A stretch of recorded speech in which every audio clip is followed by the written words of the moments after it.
গভীর সমুদ্রে ব্যাপক আকারে শক্তি সঞ্চয় করে উপকূলের দিকে ধেয়ে আসছে ঘূর্ণিঝড় রেমাল। এরই প্রেক্ষিতে এবার দেশের 4 সমুদ্র বন্দর সমূহকে 3 নম্বর সতর্কতা সংকেত দেখিয়ে যেতে বলা হয়েছে।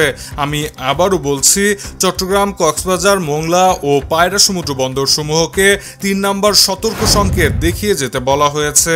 ঘূর্ণিঝড়ের সময় 10 ফুট উচ্চতায় জলোচ্ছ্বাস হতে পারে। এছাড়া রাতে 10 নম্বর মহাবিপদ সংকেত পর্যন্ত উঠে যেতে পারে। শনিবার 25শে মে দুপুরে দুর্যোগ ব্যবস্থাপনা ও ত্রাণ প্রতিমন্ত্রী মহিবুর রহমান এই তথ্য জানিয়েছেন। তিনি বলেন, বঙ্গোপসাগর এলাকায় অবস্থানরত গভীর নিম্নচাপটি আজ দুপুরের মধ্যে ঘূর্ণিঝড়ে রূপ নিতে পারে। এটি সাতক্ষীরা থেকে কক্সবাজার পর্যন্ত বিস্তৃত হতে পারে।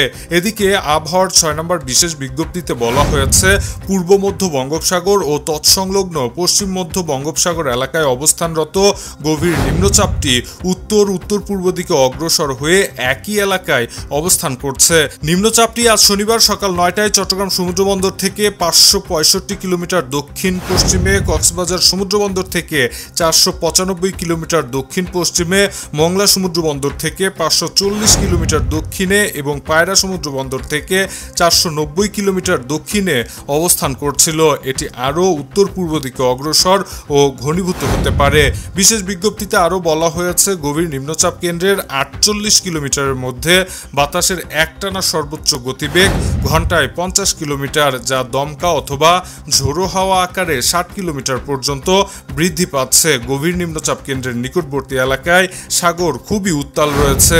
আবহাওয়াবিদরা বলছেন, ঘূর্ণিঝড়টি সৃষ্টির পর রোববার সন্ধ্যার মধ্যে বাংলাদেশের উপকূলে আঘাত হানতে পারে। রেমাল প্রবল ঘূর্ণিঝড় হতে পারে, তবে সুপার সাইক্লোন হওয়ার কোনো আশঙ্কা নেই বলে জানিয়েছে সংশ্লিষ্ট কর্তৃপক্ষ।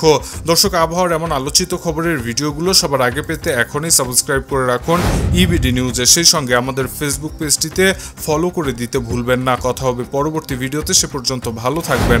ধন্যবাদ।